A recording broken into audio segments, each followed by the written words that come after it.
Hi guys! Good morning!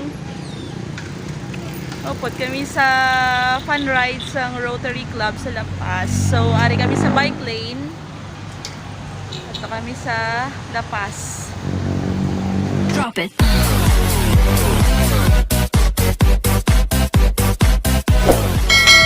Here, ang paghimo naton sining activity aton ining Edis Lodge ang anxiety, fear, kaya mo gibni ang nagpa-lockdown. The Rotary Club of Namangas, I would like to extend, in behalf of our President, President Neri, extend the congratulations and warm wishes to President Tonet and the rest of the Rotary Club of La Paz members for this worthwhile event.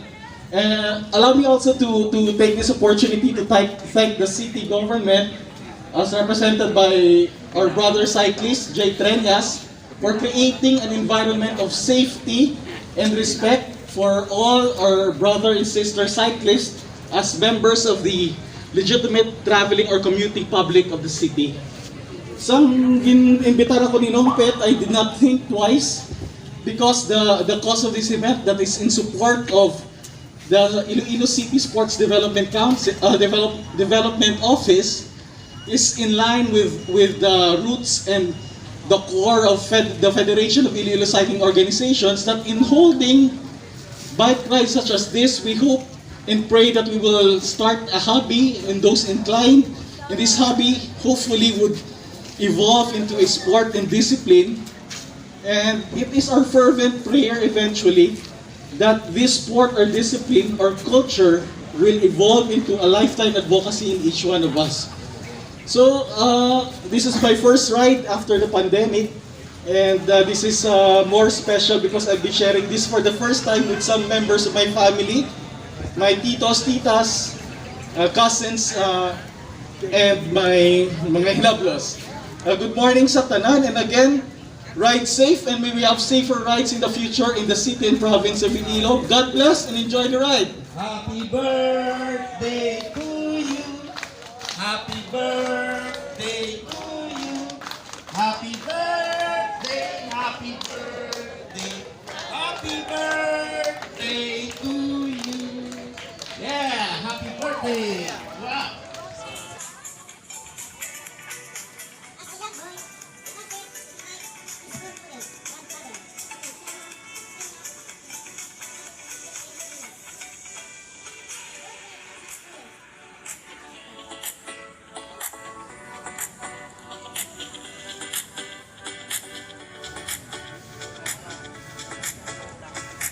Simon, Sir Juden, and Toto.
finished the ride na.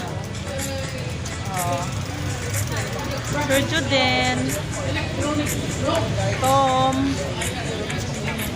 and Simon.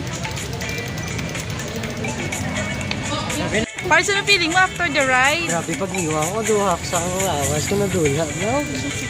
Sige, may parts. Hindi na. Oh, grabe, gano'n pag niwang mo. Parts ang bike mo. Ang bait ko na niwa.